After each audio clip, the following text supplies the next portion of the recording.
Start. जय नेपाल। नमस्कार। नेपाली कांग्रेस सूचना संचार तथा प्रचार विभाग अंतर्गत कांग्रेस सूचना नेटवर्क द्वारा आयोजित छहारी संवाद कार्यक्रममा तपाई सम्पूर्ण दर्शकवृन्दहरूलाई स्वागत छ। म हुँ गोपाल झा, आजको सहजकर्ता र प्रविधि समितिका सदस्य विवेक महासेठ आज यस कार्यक्रमलाई यहाँहरू समक्ष फेसबुक मार्फत पुर्याउन सहयोग गर्दै हुनुहुन्छ। दर्शकवृन्द, आज हामीले मानसिक स्वास्थ्य र कोरोना संक्रमण विषयमा केन्द्रित रहेर यहाँहरू समक्ष 45 मिनट रहनेछौँ। दर्शकवृन्द, यो कार्यक्रम नेपाली कांग्रेसको अफिसियल फेसबुक अकाउन्टबाट प्रत्यक्ष प्रसारण भइरहेको जानकारी पनि गराउँछ। यसको लागि यहाँहरूले लगइन गर्नुपर्ने हुन्छ facebook.com नेपाली कांग्रेस HQ। मानसिक स्वास्थ्यको बारेमा विशेषज्ञहरूको भनाइ अनुसार यदि तपाईको निद्रा, भोक र सोच्ने तरिकामा परिवर्तन, साथीभाइ आफन्तसित भेट्ने इच्छामा कमी, भविष्यप्रति निराशाजनक विचारहरू आउनु, छिनछिनमा मुड बिग्रिनु, रुन मन लाग्नु, अचानक बेचैनी हुनु जस्ता लक्षणहरू देख्न थालेका छन् भने एकपटक मनोचिकित्सकसित जचाउन सुझाव दिएको छ। यसलाई लुकाएर राख्नु हुँदैन, किनभने यो निको हुन सक्छ। आज हामीले कार्यक्रममा एकजना मनोचिकित्सक डाक्टर रितेश थापाज्यूलाई निम्त्याएका छौँ। उहाँ रिदम हस्पिटलका निर्देशक पनि हुनुहुन्छ। यसैगरी एकजना मनोपरामर्शविदलाई पनि निम्त्याएको छौँ। उहाँ हुनुहुन्छ तारा अधिकारी। यहाँहरू दुवैजनालाई कार्यक्रममा स्वागत छ। पहिलो प्रश्न तारा अधिकारीजीलाई। विश्व स्वास्थ्य संगठनको डेटा अनुसार, यो भर्खरकै डेटा हो, 93% देशमा मानसिक स्वास्थ्यको अवस्थामा प्रभाव पारिसकेको छ यो कोभिड-19ले। त्यसमा हामी पनि छौँ र अरू यो विकराल रूप लिने सम्भावना छ, किनभने प्राय जसो गरिब मुलुकमा यो कोभिड टेस्टमै सीमित भएर सरकारले कुनै एकदमै प्रभावकारी राहत प्याकेजको व्यवस्था चाहिँ गर्न सकिरहेको चाहिँ छैन। आफ्नै लिमिटेसन छ कतिपय ठाउँमा, कतिपय देशहरूमा। दैनिक उपभोगका सामानहरूको भाउमा नियन्त्रण छैन, कष्टकर बन्दै गइरहेको छ। जीवन लकडाउन खोल्या छ, संक्रमितको संख्या बढेछ। यो हाम्रो देशको कुरा गर्दैछु मैले। हस्पिटलहरूमा बिरामी भर्ना गर्नको लागि धेरै ठाउँमा चाहिँ दौडधुप चाहिँ गर्नुपर्ने अवस्था छ। प्राय हस्पिटलहरूले त सिट खाली छैन भन्ने अवस्था छ।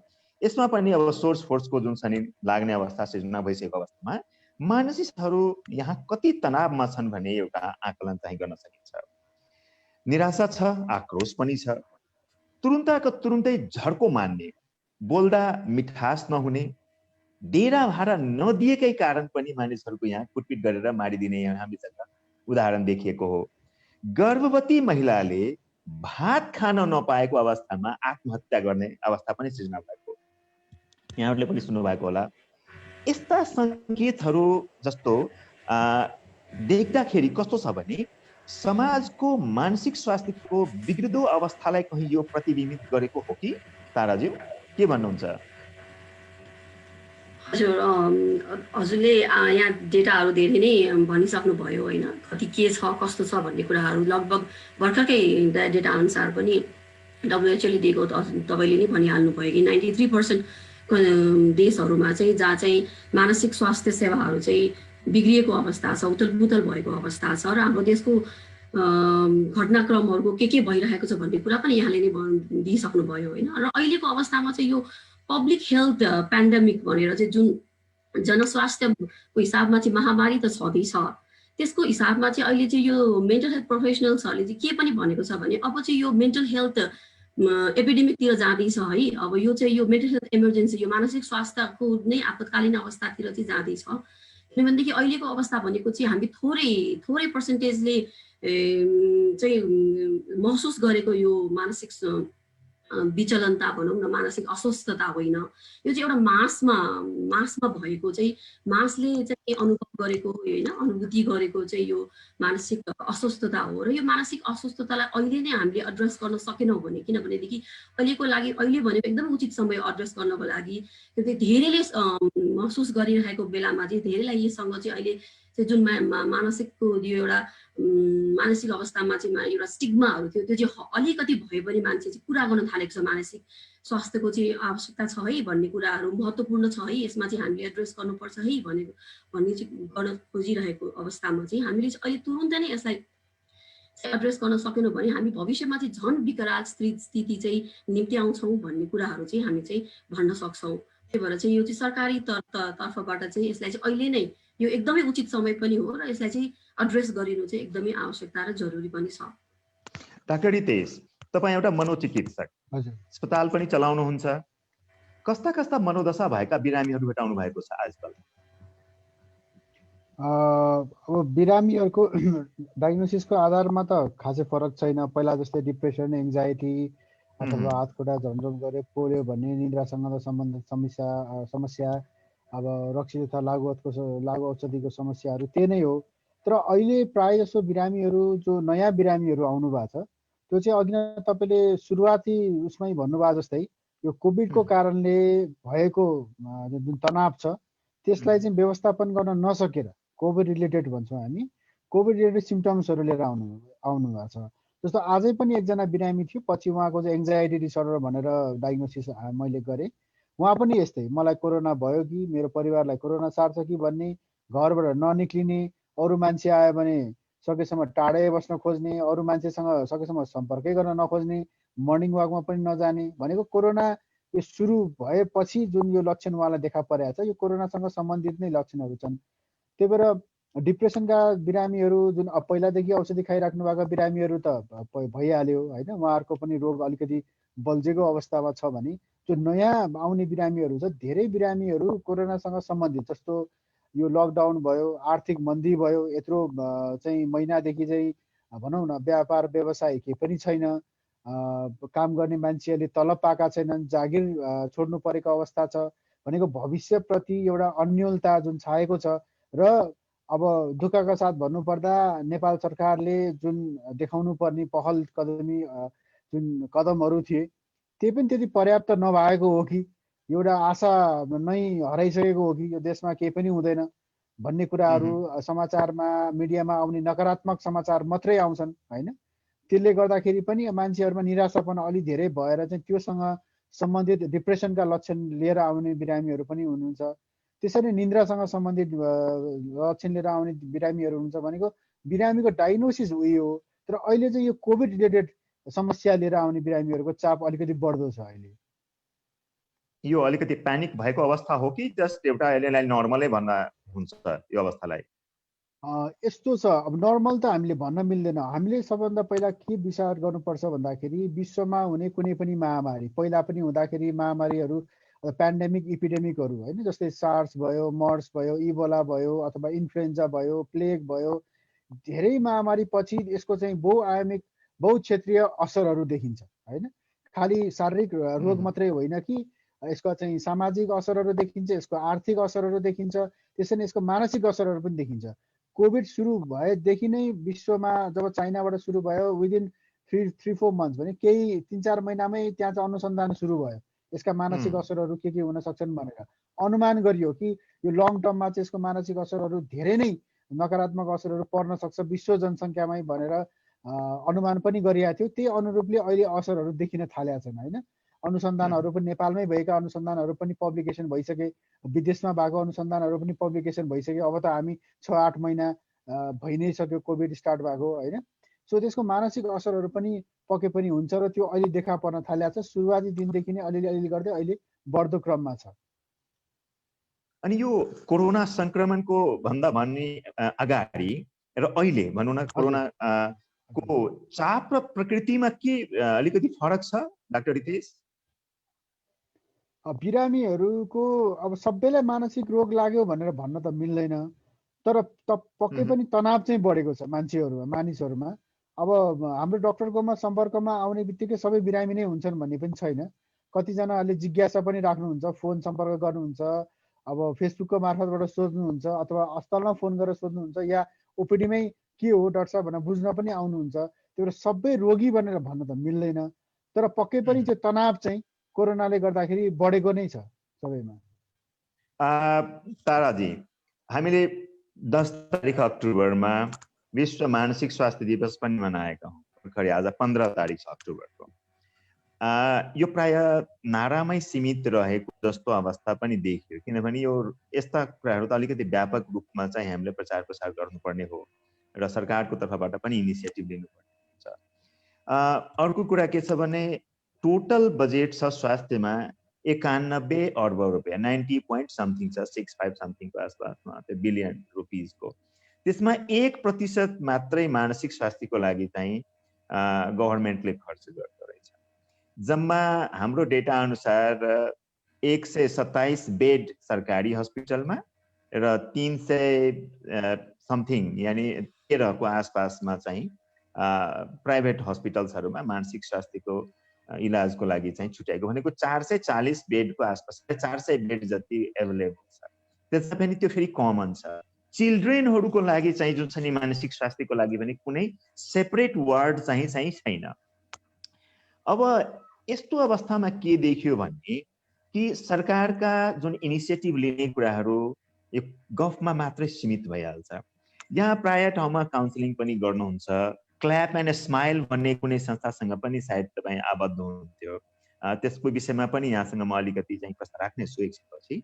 तर मलाई यति बताइदिनुहोस् कि गभर्मेन्टले पनि बजेट चाहिँ एकदमै कम एलोकेट गर्ने हैन, रिसोर्सेसहरू पनि कम हुने, अनि समाजले यो मानसिक स्वास्थ्यको अथवा मानसिक रोग लागेको यदि अवस्था छ भने लुकाउने, यो डेटा पनि विकराल छ। हाम्रो डेटा अनुसार के देखाएको छ भने कि 63% त मानसिक रोगीहरूले के भन्छ भने मलाई त केही पनि भएको छैन, म यतिकै निको भइहाल्छु भनेर, अनि 79.8% ले त इलाजै गराउँदैन। र देशमा 20 to 30% जुन छ नि मानसिक रोगीको अवस्था चाहिँ 2018 को डेटा अनुसार। यस्तो अवस्थामा अब यो रोग भनेको त पेन्डेमिक तर्फ चाहिँ लाग्ने अवस्था चाहिँ यहाँले पनि अघि भनिदिनु भयो हैन। यो लुकाउनु पर्ने के मनोविज्ञान हो त, कसरी के भेटाउनु भएको छ तपाईले प्लिज?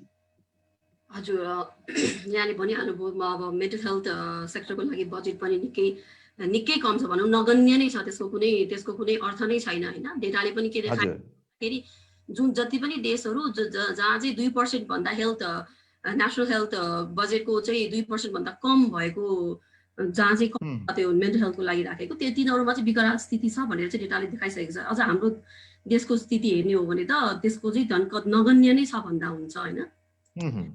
यो मानसिक स्वास्थ्यलाई चाहिँ धेरै यो हुन्छ नि शारीरिक स्वास्थ्यलाई जति महत्त्वको साथ हेरिन्छ, हुन त शारीरिक स्वास्थ्यमै पनि त्यो स्वास्थ्य क्षेत्रमै नै धेरै नै कम बजेट छ भनेर भनिहाल्नु भयो हैन, छ भनेर थाहा छँदैछ, हामी सबैलाई थाहा छ। तर मानसिक स्वास्थ्यलाई अझ शारीरिक स्वास्थ्य जति महत्त्वको साथ हेरिँदैन। तर म के भन्छु भन्दाखेरि मानसिक स्वास्थ्यलाई लुकाउनुको कारण पनि शारीरिक स्वास्थ्यमा चाहिँ हामीलाई गडबडी भयो भने चाहिँ यो चाहिँ कुनै औषधि एउटा ट्याब्लेट खाएर निको भइहाल्छ भन्ने त्यो खालको मान्यता भयो अहिलेसम्म। अनि मलाई भनौँ न डायबिटिज भयो, मलाई यो भयो भन्नु मान्छे हिचकिचाउँदैन हैन, धेरै रूपमा पनि डक्टरकोमा गयो खाइ निको हुन्छ। तर मानसिक स्वास्थ्यमा चाहिँ एउटा के भने यो स्टिग्मा, यो लान्छना लाउने हैन, यो अपहेलना गर्ने, मलाई चाहिँ अलिकति मेरो चाहिँ सोचाइमा यस्तो नकारात्मक सोचाइहरू आइरहेको छ। कति दिनदेखि मलाई निन्द्रा छैन, अथवा भोक लाग्दैन, अथवा भनौँ खानै मन लाग्दैन, अथवा खान धेरै मन लाग्छ भन्ने कुराहरू, अथवा धेरै रिस उठ्छ भन्ने कुरा, यो भावनात्मक कुराहरूसँग व्यवहारगत कुराहरूसँग चाहिँ मान्छेले चाहिँ कुरा गर्ने बित्तिकै चाहिँ यो चाहिँ अलिकति एकदमै कमजोर मनस्थितिको मान्छे रहेछ है, यसलाई चाहिँ अलिक त बलियो भन्न, किन यस्तो नसोच न। अब जब मान्छेलाई चाहिँ कुरा गरिन्छ झन् मान्छेमा त सोचाइहरू झन् धेरै आइरहेको छ, त्यो त सोचाइलाई त हामी नियन्त्रण गर्न सक्दैनौँ हैन, त्यो कुराहरू आइरहेको छ। र अझ यो भनिहालेँ नि, यो कोभिडले चाहिँ यसलाई चाहिँ अझ थप बढाइदिएको छ, किनभनेदेखि मान्छे आइसोलेसनमा गएको छ, परिवारकै सदस्यहरूसँग बस्दाखेरि पनि सङ्क्रमित भएको कन्डिसनमा चाहिँ जसलाई अलरेडी डिप्रेसन थियो झन् आइसोलेसनमा क्वारेन्टिनमाहरू बस्नु पर्दाखेरि चाहिँ उसलाई झन् त्यसले चाहिँ समस्या झन् बल्झिएर जान्छ हैन। त्यो एउटा समस्या छँदैछ भनेदेखि अर्को चाहिँ अब यी कुराहरूले यो लान्छना लाउने प्रवृत्तिले गर्दाखेरि पनि समाजमा धेरै स्टिग्मेटाइज भएको छ। र अस्ति भर्खर त झन् हामीले के देख्यो भन्दाखेरि हेल्थ वर्कर्सहरूलाई नै यहाँ बस्न दिनुहुन्न है, उनीहरू बस्ने हस्टेलमा नै यहाँ बस्नु भन्ने कुराहरू कोरोनाले त इभन मेन्टल हेल्थ प्रोफेसनल्सलाई मात्रै नभएर चाहिँ इभन मेडिकल डक्टर्सहरूको लागि पनि, त्यो नर्सेसहरूको लागि, हेल्थ वर्कर्सहरूको लागि हैन, जो फ्रन्टलाइन वर्कर्सहरू हुनुहुन्थ्यो उनीहरूको लागि नै एउटा चाहिँ उनीहरूलाई अभोइड गर्ने कन्डिसनसम्म पनि हामीले चाहिँ त्यो स्थिति चाहिँ सृजना चाहिँ भइसकेको अवस्था चाहिँ छ। तर बिस्तारै जब यो सङ्क्रमितको सङ्ख्या एकदमै धेरै बढ्दैछ र अझै बढ्ने क्रममा छ यो। यसले गर्दाखेरि चाहिँ हामी भन्यौँ न, अस्ति भर्खर पनि एउटा कार्यक्रममा डाक्टर सुभाषले भन्दै हुनुहुन्थ्यो कि अब चाहिँ घर घरमा यो सङ्क्रमित एकजना नहुने भन्ने त यो हुँदै हुँदैन, यो घर घरमा सङ्क्रमित हुने हुन्छ। त्यसले गर्दा चाहिँ यो सङ्क्रमितलाई चाहिँ झन् बढी चाहिँ अहिले चाहिँ हामीलाई भनौँ न स्याहार सुसारको जरुरत, मानसिक यो आत्मबल बढाउने कुराहरूको जरुरत आवश्यकता परेको बेलामा चाहिँ यो लान्छना चाहिँ लगाउने चाहिँ क्रम चाहिँ छ होइन। तर केही न केही हदसम्म चाहिँ हामीलाई अलिकति चेतना चाहिँ आएको हो कि भनेर चाहिँ म भन्छु। तर यसले चाहिँ एउटा के स्थिति, एउटा रिजल्ट, यसको कन्सिक्वेन्स चाहिँ के हुँदैछ भने सुसाइड रेट चाहिँ बढ्दैछ है भनेर चाहिँ यो अहिलेको प्रत्यक्ष यो देखिने भनेको चाहिँ यो कोभिडले गर्दा देखिने भनेको सुसाइड रेट हो। भर्खरै भएको डेटामा पनि यो किशोरी, विशेष गरी किशोरीहरूको सुसाइड रेट तपाईँको 40% बढेको छ भनेर भनिएको छ होइन। यो गएको वर्षको तुलनामा चाहिँ यही समयमा चाहिँ 40% चाहिँ बढेको छ। र अहिले मेडिकल डक्टर्सहरूले भनिसक्नु भएको छ कि अबको भनौँ न 2 हप्ता 1 महिनामा चाहिँ हामी धेरैभन्दा धेरै चाहिँ हेल्थ वर्कर्सहरूको सुसाइड पनि हामी देख्छौँ भन्ने कुराहरू पनि भइरहेको छ। र यसलाई चाहिँ हामी चेतनाका कार्यक्रमहरू, यसमा चाहिँ अवेरनेसको लागि चाहिँ हामी धेरैभन्दा धेरै यस्तै खालको चेतनाका कार्यक्रमहरू अवेरनेसको लागि चाहिँ हामी गर्न सक्छौँ र गर्नुपर्छ। यस विषयमा कुरा गर्नुपर्छ, कुरा नगरिकन चाहिँ हुँदैन भनेर भन्छु म। सरकारी स्तरबाट कुनै यसमा इनिसिएटिभ अहिलेसम्म भएको यहाँलाई कुनै सूचना छ? सरकारी क्षेत्रबाट इनिसिएटिभ भन्दाखेरि चाहिँ अब हाम्रो प्रधानमन्त्रीज्यूले नै यसलाई चाहिँ यो चाहिँ आवश्यकता छ है भन्ने कुराहरू चाहिँ एड्रेस गर्नुभएको छ होइन। साइकियाट्रिस्टहरूसँग चाहिँ बसेर छलफलहरू पनि गर्नुभएको छ। त्यो एउटा इनिसिएटिभ चाहिँ हुनसक्छ।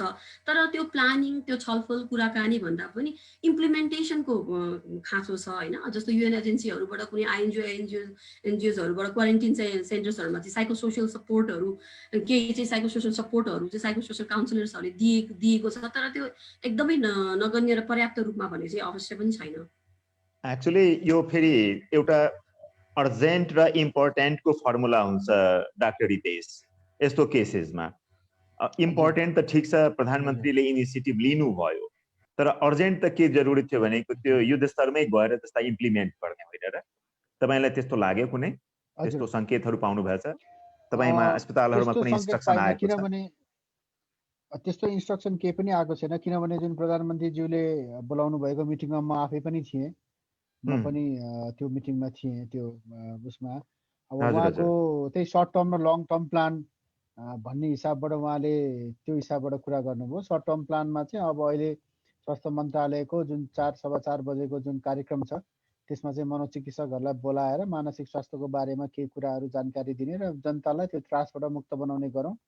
लङ टर्मको प्लानमा हामी पछि बसेर छलफल गरौँला भन्ने हिसाबको कुरा भयो। अब अघि न ताराजीले भन्नुभयो जस्तै केही इनिसिएसन उहाँले लिनुभएको हो पक्कै पनि, त्यसलाई हामी नकारात्मक रूपमा लिनु त भएन। तर लङ टर्म प्लान छैन। बजेटको कुरा गर्दाखेरि त लेस देन 1% पनि छैन।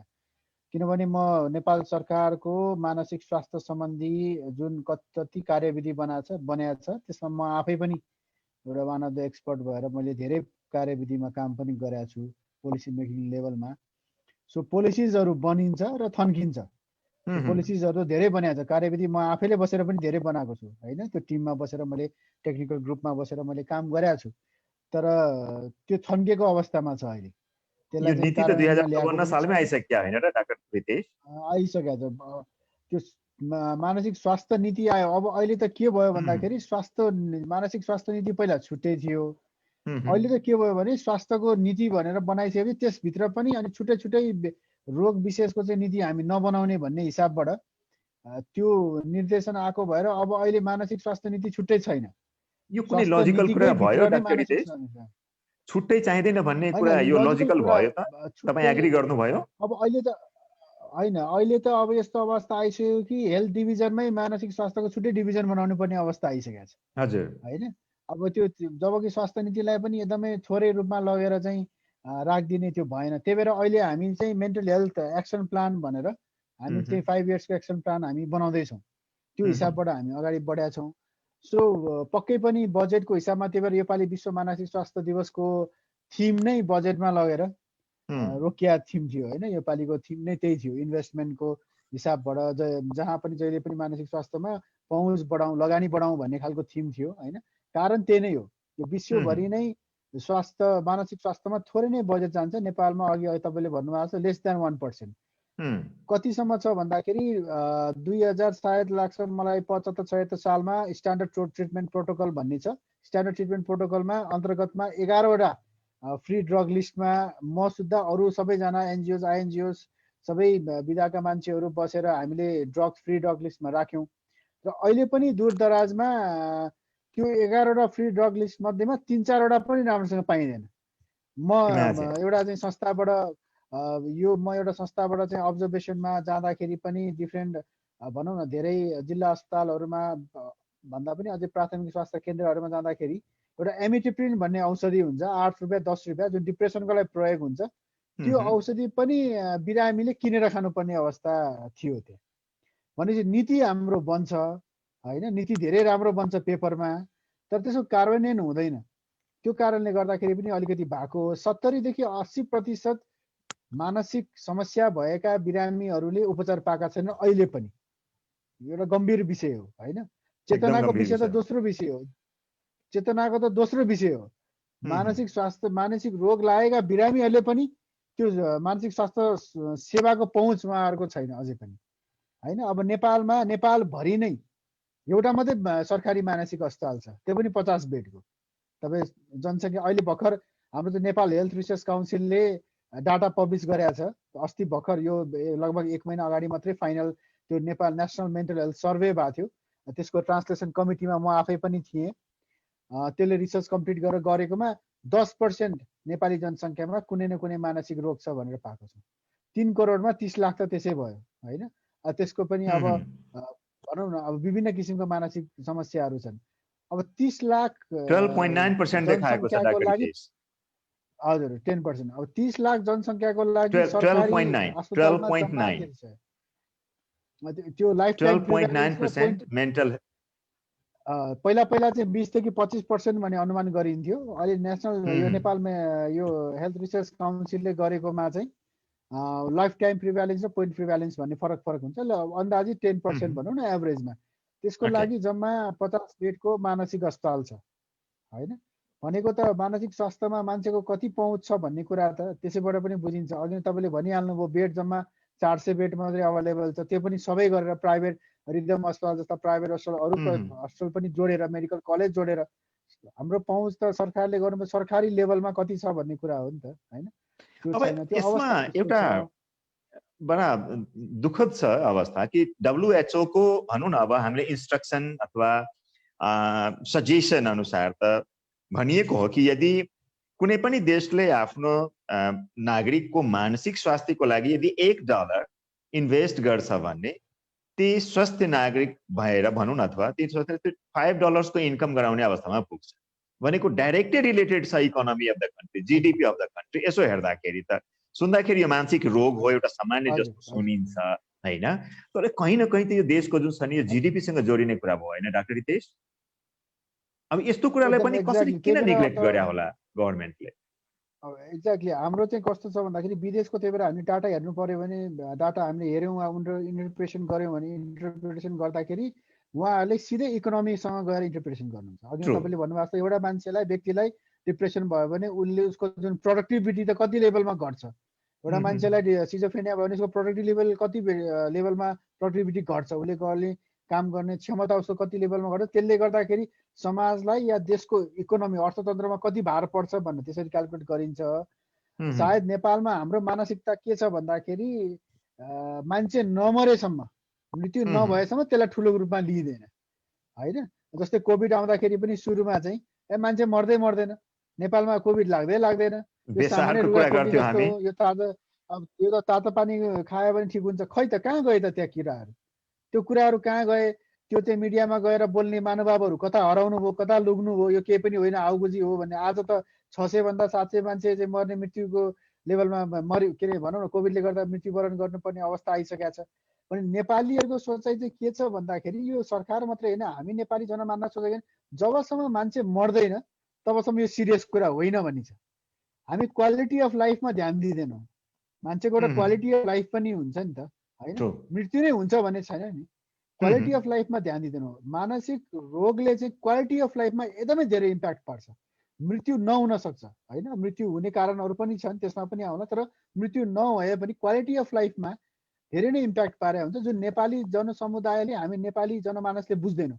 हामी मृत्यु भयो भने मात्रै ठुलो कुरा हो भन्ने बुझ्छौँ होइन। त्यो कारणले पनि यसमा अलिकति जनचेतनाको कमी हो कि जस्तो मलाई लाग्छ।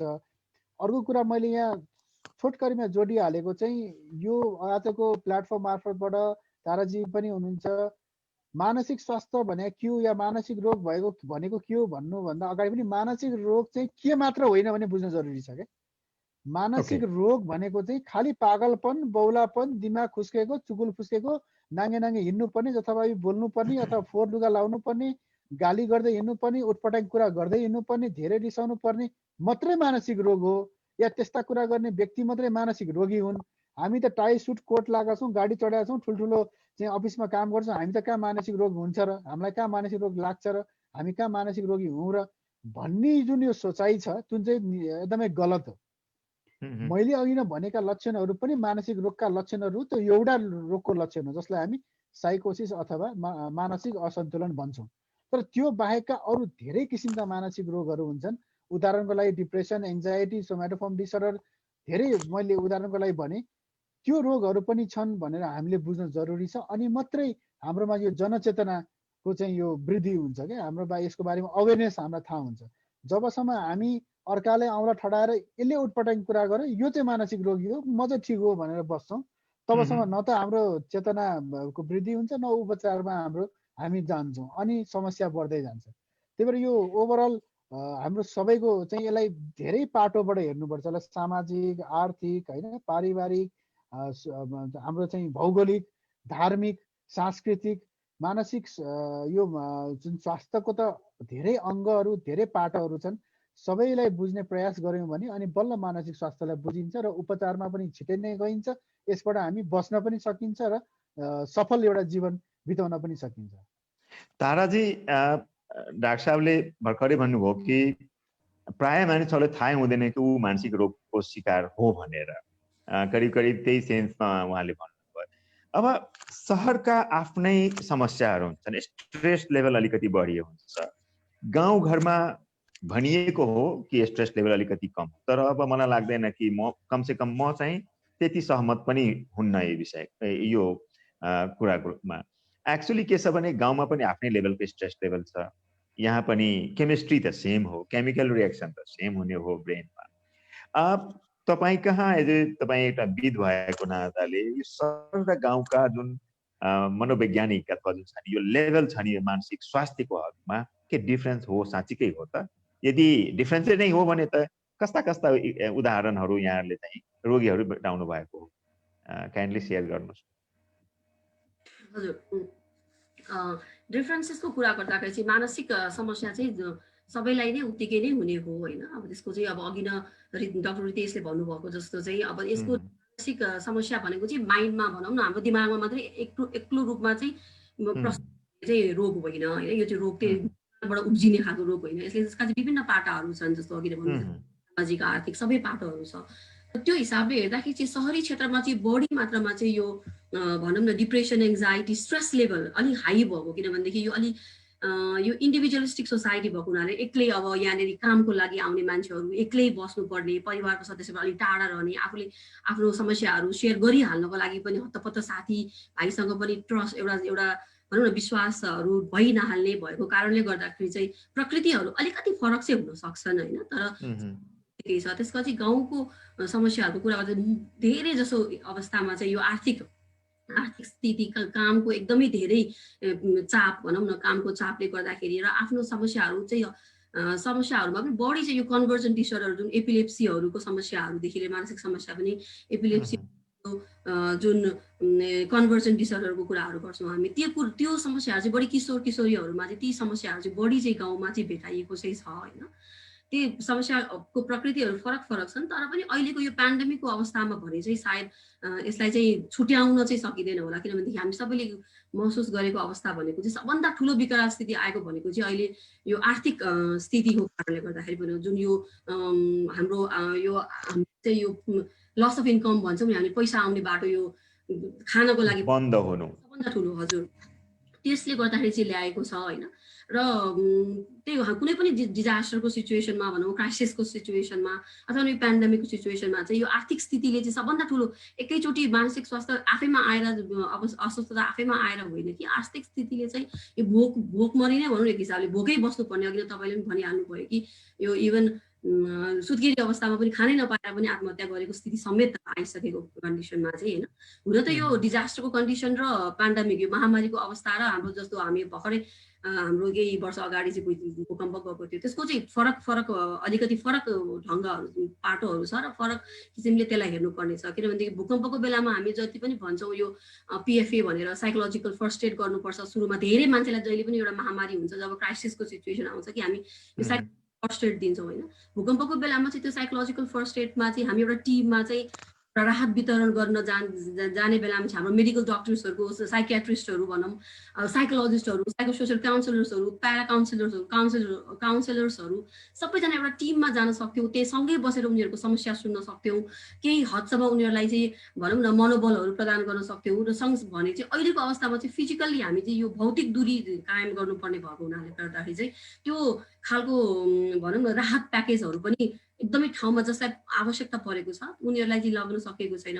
तैपनि केही समाजसेवीहरूले चाहिँ यो राहत प्याकेजहरू भोको हामीले देखि नै रहेको समाचारमा आइ नै रहेको त्यो भोको पेटलाई मार्नको लागि चाहिँ कतिजनालाई चाहिँ निषेधाज्ञा भएको अवस्थामा पनि चाहिँ खानाहरू वितरण गरिएको थियो होइन। यो डर बावजुद पनि भनौँ न, यति धेरै आफूलाई सङ्क्रमण हुन्छ भन्ने डर बावजुद पनि गरिएको थियो। त्यसमै त्यो साइकोलोजिकल फर्स्ट एड पनि पुरै खालि भनौँ न हामीले भावनात्मक एउटा सहयोग गरिरहेछौँ भने त्यसमा भावनात्मक सहयोगको लागि चाहिँ हामीलाई चाहिँ एउटा के आवश्यकता पर्छ, पहिला सुरुमा चाहिँ बेसिक निड्सहरूको आवश्यकता पर्छ कि यो हाम्रो हामीले खानै पाएनौँ भने चाहिँ त्यसमा चाहिँ भावनात्मक सहयोगले मात्रै पनि केही हुँदैन। त्यो खाना पाउनु भनेको पनि एक हिसाबले चाहिँ त्यो हाम्रो इमोसनल हेल्थलाई चाहिँ हामीले चाहिँ त्यसलाई चाहिँ राखिराखेको छौँ भनौँ न, राम्रो उचित तरिकाले चाहिँ त्यसलाई चाहिँ राखिराखेको छौँ, सहयोग गरिराखेको छौँ भन्नु नै हो। डाक्टर रितेश, अहिले स्कुल बन्द छन्, पढाइ भइरहेको छैन, एनरोलमेन्ट पनि भएन। बच्चाहरू जो यसपालि धेरै अब फर्स्ट टाइम स्कुल जाने एक्साइटेड भएर बसेका थिए तिनीहरू पनि जान पाएनन् र रेगुलर स्टुडेन्ट्सहरूको त पढाइ त करिब करिब घरमै छ। उनीहरू घरबाट पनि निस्किने अवस्था छैन, त्रासमै वातावरण छ। यो अलिकति चिल्ड्रेन साइकोलोजीको जुन छ नि यसो हेर्दाखेरि ती केसेसहरू आएका छन् अहिले यहाँको हस्पिटलमा ट्रिटमेन्टको लागि? हस्पिटलमै आउनुपर्ने हिसाबले भन्दा पनि हजुर, हस्पिटलमै आउनुपर्ने भन्दा पनि फोन कन्सल्टेसनहरू बच्चाहरूको धेरै हुन्छ। सायद कान्ति बाल अस्पतालमा चाहिँ जुन बाल विभाग छ, बाल मानसिक विभाग छ, त्यहाँ चाहिँ आइ नै राख्नु भएको छ होला अभिभावकहरूले। अब समस्या अब अहिले आएर त अलिकति यो लकडाउन खुलेपछि अलिकति सहज पनि भएको नै छ, तर पनि अन्यलता बालबालिकामा पनि त्यति नै छ। अब सुरुमा जब लकडाउन भयो, अब पेरेन्ट्सहरूले, अभिभावकहरूले राम्रोसँग या शिक्षकहरूले राम्रोसँग बुझाउन नसकेको अवस्थामा चाहिँ बालबालिकाहरूलाई अचानक के भयो भन्ने कुरा थाहा नै भएन होइन। स्कुल बन्द भयो, 1 हप्ता बनियो, 2 हप्ता बनियो, 3 हप्ता बनियो, किन स्कुल गएको छैन भन्ने कुरा राम्रोसँग बुझाउन नसक्दा उहाँहरूमा बच्चाहरूमा पनि त्यो समस्याहरू देखिन थालेको, चिडचिडापन बढेको, चुकचुक बढी गर्ने अथवा निन्द्रामा समस्याहरू आउने, भनेको नमान्ने, जिद्दीपन गर्ने, यस्ता किसिमका समस्याहरू आइरहेको छ। अथवा यो यसै पनि यो मोबाइल एडिक्सन अथवा इन्टरनेट एडिक्सन हुन्छ नि, हाम्रो मोबाइलहरूको प्रयोग बढी गर्ने, मोबाइलमा गेम्सहरू बढी खेल्ने भइरहेको अवस्थामा अहिले त जतिखेर पनि अब घरभित्रै बस्नुपर्ने अवस्था सृजना भएको भएर झन् त्यो मोबाइल सम्बन्धी समस्याहरू, मोबाइलमा गेम्सहरू बढी खेल्ने, भिडियो गेम्सहरू बढी खेल्ने, त्यसमा टाइम बढी स्पेन्ड गर्ने, यो यस्ता समस्याहरू अलिकति बढेको भन्ने गुनासोहरू अभिभावकहरूले गर्नुभएको छ। त्यही भएर पक्कै पनि बालबालिकामा पनि यसको असर पर्छ नै। ताराजी, एनी केसेस जहाँ चिल्ड्रेनहरूलाई यहाँले चाहिँ हजुर, उहाँहरू पनि एकदमै एफेक्टेड हुनु भएको छ। बच्चाहरू पनि अब अझै स्कुल खुल्ने वातावरण छैन। अब यो समस्या कहाँनिर हो भन्दाखेरि यसलाई हामीले, त्यही भएर मैले सुरुमै भने नि, मानसिक रोग अथवा मानसिक समस्याको विभिन्न पाटाहरू हुन्छन् होइन। आर्थिक, सामाजिक, सांस्कृतिक, भौगोलिक होइन, धार्मिक सबै पाटोहरू हुन्छन् क्या। त्यसलाई हामीले बुझ्न जबसम्म सक्दैनौँ नि नेपाल सरकारले अथवा जुन नीति निर्माण गर्ने नीति निर्माताहरूले जबसम्म बुझ्न सक्नुहुन्न तबसम्म गाह्रो हुन्छ। हामी एकरो रूपमा जब लागिरहन्छौँ होइन लकडाउन नगर्ने भनेर लागिरहन्छौँ, फेरि एक ठाउँमा फेरि लकडाउन गर्नुपर्छ भनेर लागिरहन्छौँ। हामी यो चाहिँ प्रोएक्टिभ भन्दा पनि रिएक्टिभ बढी भइरहेछौँ क्या। अहिले नेपालको अवस्थामा के छ भन्दाखेरि केस बढ्यो लकडाउन गर्ने, केस बढ्यो लकडाउन खोल्ने, प्लानिङ कसरी गर्ने भन्ने छैन। न आर्थिक कुराको प्लानिङ छ, न सामाजिक कुराको प्लानिङ छ, न धार्मिक सांस्कृतिक चाडपर्व कसरी मनाउने भन्ने कुराको प्लानिङ छ, केही कुराको पनि प्लानिङ छ। न स्कुल विद्यालय कसरी सञ्चालन गर्ने प्लानिङ छ, न मल्सहरू पसलहरू कसरी सञ्चालन गर्ने पनि प्लानिङ छ। सुरुवातमा त औषधि पसलहरू सञ्चालन कसरी गर्ने पनि प्लानिङ थिएन। त्यसले गर्दाखेरि यो अनप्लान्ड चाहिँ वेबाट अथवा हामी जब रिएक्टिभ वेबाट अथवा यो उतार चढाव जुन चाहिँ ब्यालेन्स जुन भएन र एउटा जिम्मेवार निकायमा बस्ने व्यक्तिहरूले जिम्मेवार निकायले चाहिँ एउटा मान्छेहरूमा एउटा विश्वासको वातावरण सृजना गर्न नसकेको अवस्थामा चाहिँ यसको असर समस्त सबै चाहिँ वर्ग, क्षेत्र या लिङ्ग या यो एज ग्रुपमा पर्न गइरहेको छ क्या। अहिले कुनै पनि एउटा बालबालिकामा मात्रै, वृद्धमा मात्रै, अफिसमा काम गर्ने मात्रै, बिजनेस गर्ने मात्रै या वैदेशिक रोजगारमा जाने मात्रै भन्दा पनि सबैलाई असर परेको कारण चाहिँ यो कुनै पनि एउटा प्लान्ड वेबाट जुन विपद व्यवस्थापन भन्छौँ नि हामीले, विपद व्यवस्थापनको एउटा प्लानिङ हिसाबबाट हामी नगरेर रिएक्टिभ मात्रै भयौँ क्या हामी। त्यही भएर एकदमै यो उतार चढाव र यो के गर्ने हो भन्ने नै समाजमा कसैलाई नआइरहेको अवस्थामा चाहिँ पक्कै पनि यसको असर चाहिँ जनमानसमा मानसिक अवस्था असर परेको पनि छ। र मलाई लाग्छ जब यो अलिकति खुकुलो हुन्छ, विदेश जाने जुन यो फ्लाइट्सहरू अहिले खुकुलो भइसकेको छ, अझै चाहिँ अरू कन्ट्रिजहरूले जब मान्छे बोलाउन थाल्छन्, भिजा लाग्न थाल्छ, मलाई लाग्छ धेरै मान्छेहरू नेपाल छोडेर बाहिर जानुहुन्छ। मलाई त्यस्तो मेरो एउटा मनोचिकित्सकको अनुमान त्यसो छ। उनीहरुमा लुकेको एक प्रकारको फ्रस्ट्रेसन हो डाक्टर इते, फ्रस्ट्रेसन हो र यो सेन्स अफ सेक्युरिटी भन्ने हुन्छ नि, सेन्स अफ सेक्युरिटी नै पाइरहेको छैन। हामी यहाँ किन बस्ने, कसको लागि बस्ने, अरू बेला त छँदैछ, तर महामारीको बेलामा पनि उचित व्यवस्थापन हामीलाई गर्न सक्दैन भने हामी के को लागि यहाँ बस्ने भन्ने एउटा फ्रस्ट्रेसन एउटा चाहिँ डेभलप पनि भएको जस्तो मैले एउटा डक्टरको हिसाबबाट, मनोचिकित्सकको हिसाबबाट मैले भन्नुपर्दा, किनभने ओपिडीमा आउने यङ्स्टरहरू होइन, जो यङ्स्टरहरू हुनुहुन्छ उहाँहरूलाई त्यो फ्रस्ट्रेसन उहाँहरूमा देख्न थालिसकेको छ होइन। अब यहाँ बसेर काम छैन डाक्टर, अब बाहिर जाने हो। को जिम्मेवार लाग्छ यसमा, समाज इटसेल्फ अर लाइक गभर्नमेन्ट? होइन, सबैजना जिम्मेवार त हामी छौँ नै, तर पक्कै पनि जिम्मेवार पदमा बस्ने मान्छेहरू जहिले पनि जिम्मेवार हुन्छ नै। जिम्मेवारी हामी सबैको हो, तर पनि नीति निर्माताहरू जो हुनुहुन्छ उहाँहरूको चाहिँ छ। अहिले पनि कोभिडको यो क्राइसिस जुन छ काठमाडौँमा, आज पनि यहाँ प्रोग्राम जोइन गर्नुभन्दा अगाडि हेर्दै थिएँ 3000 भन्दा बढी सङ्क्रमित चाहिँ देशभरि थपिया छ। काठमाडौँमा कति भइसक्यो, 1500 भन्दा बढी सङ्क्रमित थपिया छ। बेड पाउने अवस्था छैन। दिनमा मलाई दैनिक चाहिँ 5-7 वटा कल आउँछ, डाक्टर साहब यसो बेड मिलाइदिनु, आइसियु मिलाइदिनु होइन, भेन्टिलेटर मिलाइदिनु, फलाना यो भयो त्यो भयो त्यस्तो भनेर। यस्तो अवस्था पुगिसकेको छ, हामी दसैँ मनाउनतिर लागिरहेको छौँ। बालुवाटार र कुमलटारमा एउटा डेस्क चाहिँ स्थापित गरिदिनु पर्ला कसरी कन्ट्रोल गर्ने भन्ने त्यो चाहिँ छैन भनेपछि अब यो अवस्थालाई हामीले मानसिक स्वास्थ्यको अवस्था चाहिँ हिसाबले पनि हामीले यसलाई चाहिँ अलिकति विश्लेषण गर्नुपर्ने अवस्था छ। नभए यसले लामो समयसम्म मानसिक असर, हामी कोभिडसँग त जुझ्नै पर्छ लामो समयसम्म, तर यसको असर चाहिँ मानसिक असर पनि लामो समयसम्म चाहिँ रहिरहन सक्छ। बीचमै रोके डाक्टर हितेश, ताराजी एउटा क्वेसन सोधिरहेको थियौँ अघि तपाईँले कि यो चिल्ड्रेनको बारेमा अलिकति जुन छ नि कस्ता केसेसहरू, यो नयाँ केसेसहरू आएका छन् यो परामर्शको लागि यहाँ समक्ष? हजुर, अघि डाक्टर रितेशले भन्नुभएको जस्तै होइन, त्यही लगभग त्यही नै हो। अहिले चाहिँ कस्तो अवस्था छ भने बच्चाहरूको लागि चाहिँ स्कुलमा उनीहरूको त अहिले भनौँ न चौतर्फी विकासको बेला हो होइन। बच्चाहरूको भने शारीरिक, मानसिक, सामाजिक यो सबै चाहिँ उनीहरू स्कुलहरूबाट भावनात्मक यो सबै विकासको हिसाबमा चाहिँ स्कुलबाट चाहिँ धेरै नै हेल्प हुन्थ्यो कि उनीहरूको लागि चाहिँ। अब जति पनि यो शारीरिक तन्दुरुस्तीको लागि पनि उनीहरू खेलको माध्यमबाट साथीभाइहरूसँग आफ्नो भावनात्मक कुराहरू साटासाट गरेर टिचरहरूको एउटा लिडरसिपको कुराहरूदेखि लिएर सबै कुराहरू चाहिँ त्यो चाहिँ गर्न पाएको छैन होइन। एउटा शोक नै हो कि उनीहरूको लागि एउटा ग्रिफको प्रोसेस हो होइन। सबैजना नै हामी धेरै जसो भनौँ, सबैजना बालबालिक मात्र नभएर सबैजना हामी एउटा ग्रिफको प्रोसेसबाट गइरहेका छौँ। र त्यसले गर्दाखेरि उनीहरूमा चाहिँ यो अनलाइन क्लासेस, अब सबैको लागि त अनलाइन क्लासेस पनि पहुँचमा छैन।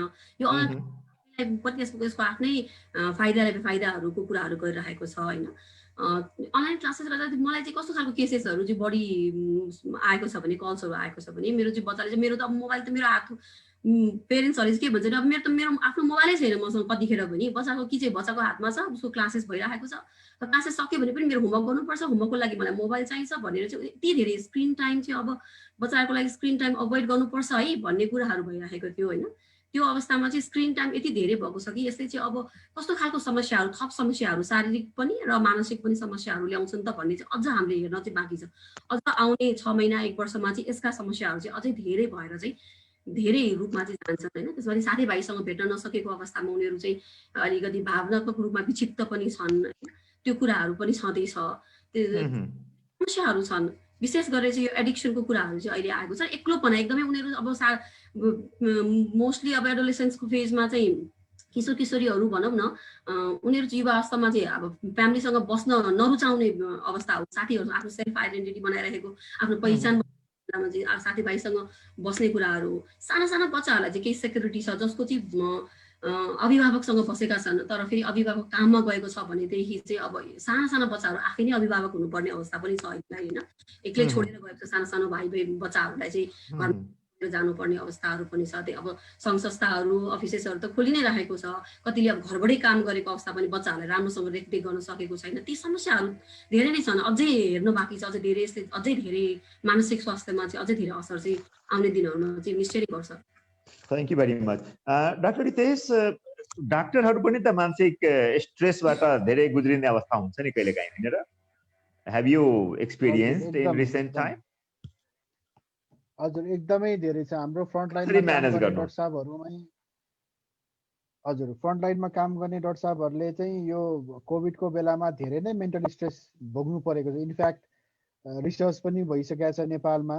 चाइनामा त एउटा चाहिँ डाक्टर मात्रै होइन कि फ्रन्टलाइनर हेल्थ वर्कर्सहरुमा गरेको लगभग 1300 जनामा गरेको एउटा अनुसन्धानमा चाहिँ 50% मा एंजाइटी डिसअर्डर र 45% मा डिप्रेसन देखिएको छ। युके मा 87% छ डाक्टर। सरप्राइजिङली अब नेपालमा पनि गरे, हजुर नेपालमा पनि यो कोभिडको बेलामा चाहिँ फ्रन्टलाइन वर्कर्सहरुमा, हेल्थ वर्कर्सहरुमा, डाक्टर मात्रै होइन हेल्थ वर्कर्सहरुमा गरेको अनुसन्धानमा एभरेजमा 30-40% जना स्वास्थ्यकर्मीहरुमा चाहिँ एंजाइटी र डिप्रेसनको लक्षण र त्यसै गर्ने यो निन्द्रा सम्बन्धी समस्याहरू चाहिँ देखा परेको छ भने चाहिँ यसको इम्प्याक्ट एकदमै धेरै परेको छ। अघि नै सुरुवाती कुराकानीमै पनि हाम्रो ताराजीले पनि भन्नुभयो स्टिग्मा, डाक्टरहरूप्रति स्टिग्मा, बानेश्वरको घटनादेखि लिएर डाक्टरलाई घरमा छिर्न नदिने त्यो स्टिग्माको घटनाहरूदेखि लिएर यसले झन् ठुलो आघात पुगेको छ हाम्रो मानसिक स्वास्थ्यमा, चिकित्सकहरूको या स्वास्थ्यकर्मीहरूको। अब यसलाई व्यवस्थापन गर्न धेरै तरिकाहरू छन्। हामीले सुरुवाती अरू प्रोग्रामहरूमा पनि मैले भनेको छु। अब रुटिन मेन्टेन गर्ने कुराहरू, सेक्युरिटीको कुराहरू सबभन्दा पहिलो कुराहरू हो होइन। म एउटा मनोचिकित्सक मात्रै होइन, नेपाल चिकित्सा सङ्घ केन्द्रीय सदस्य भएको हिसाबले पनि सबैभन्दा हाम्रोमा सबैभन्दा अभाव भनेको सेन्स अफ सेक्युरिटी नै छैन होइन। त्यो भनेको न फाइनेन्सियल सेक्युरिटी छ, भएको काम गरेको पनि तलब पाइएको छैन, कोभिड भत्ता त कोही कोहीले पाए कोही कोहीले पाएनन् होइन भनेपछि त्यो छैन। प्रोटेक्टिभ इक्विपमेन्टहरू पिपिई जुन हामीले भन्छौँ होइन, पर्सनल प्रोटेक्टिभ इक्विपमेन्टहरू सुरुवाती दिनमा पनि पाउनु भएन। कोही मास्क पनि किनेर आफैले किनेर युज गर्नुपर्ने अवस्था आयो, ग्लोभ्स आफैले किनेर लगाउनु पर्ने अवस्था आयो होइन। भनेको सेक्युरिटीको फिल नै भएन। एउटा न त फाइनेन्सियल सेक्युरिटी फिल भयो, न चाहिँ फिजिकल सेक्युरिटीको कोभिडबाट बस्ने जुन बच्नलाई हामी लगाउने पिपिई छ न त्यसको चाहिँ प्रावधान राम्रोसँग चाहिँ उचित चाहिँ प्रावधानहरू अथवा त्यसको एभाइबिलिटी भएन। त्यसमाथि डाक्टरहरूमा अथवा स्वास्थ्यकर्मीमा हुने जुन कोभिडको बेलामा पनि हुने हातपातहरू होइन, 3-4वटा इन्सिडेन्टहरू घटनाहरू घटे त्यो बेलामा, त्यसले गर्दा पनि अलिकति चाहिँ समस्याहरू भएको छन्। भनेको पहिलो कुरा त त्यो कुरालाई म्यानेज गर्नु पर्यो। त्यो तनावलाई कसरी कम गर्ने भन्ने हिसाबमा चाहिँ अर्गनाइजेसनको म्यानेजमेन्टले सरकार तर्फबाट त्यो कुराहरूको चाहिँ पहिला म्यानेजमेन्ट गर्नु पर्यो, पहिलो कुरा। दोस्रो कुरा भनेको अहिले पनि हामी भनिरहेछौँ आइसियुको मात्रै थपेर भएन, जनशक्ति छैन काम गर्ने। लिमिटेड रिसोर्सेसले धेरै काम गर्नुपर्ने अवस्था भएको छ होइन। त्यही भएर यो चाहिँ अझै रिसोर्सेसहरू, ट्रेन म्यान पावरहरूलाई जेनेरेट गर्नुपर्ने अवस्था छ ताकि जसले काम गरिरहनु भएको छ उहाँहरूलाई एउटा रेस्टको एउटा वातावरण हुन्छ होइन।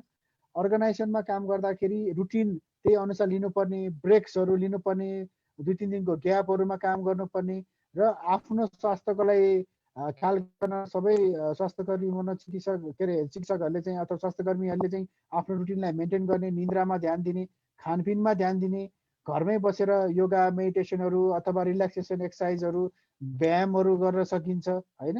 यो सबै कुराहरू गरेर सामान्यतया हिसाबमा यो सबै कुराहरू गरेर पनि हामीले व्यवस्थापन गर्न सकिन्छ आफ्नो तनावको भनेको सरकारी पक्षबाट, म्यानेजमेन्ट प्रेसरबाट, अर्गनाइजेसनको तर्फबाट र आफ्नो तर्फबाट त्यो गर्न सकियो भने तनावबाट बच्न सकिन्छ। यदि त्यो गर्दा गर्दै पनि यदि तनावमा हुनुहुन्छ भने मनोचिकित्सक या मनोपरामर्शदाता या मनोविदहरूसँग सम्पर्क गर्न सक्नुहुन्छ।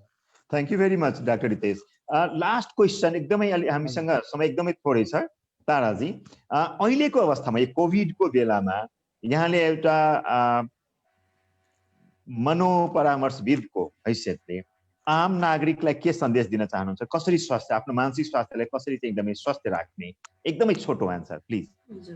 हजुर, अहिलेको अवस्था भनेको हामी सबैजना चाहिँ मानसिक स्वास्थ्य भनौँ न यो कोभिडसँग लडी नै रहेको छ र लड्नुपर्छ, धेरै लामो समयसम्म लड्नुपर्छ। लगभग भनिन्छ कि विज्ञहरूले भनेको चाहिँ 2025 सम्म चाहिँ हामी चाहिँ यो कोभिडसँग लड्नुपर्ने अवस्था हुनसक्छ भनेर भनेको अवस्थामा चाहिँ होइन, हामी आफू वेल इक्विप चाहिँ हुनु पर्यो। हामीसँग चाहिँ त्यो कोपिङ स्किल्सहरू, कोपिङ मेकानिजम बनाउनु पर्यो होइन। आत्तिने, डराउने भन्ने कुराहरू गर्दाखेरि पनि हामीसँग एउटा के कोपिङ, अब फेरि हामी डर अहिले गरेर हामी कोपिङ स्किल्स सामना गर्ने एउटा क्षमताहरू चाहिँ हामीले बनाउनु पर्यो।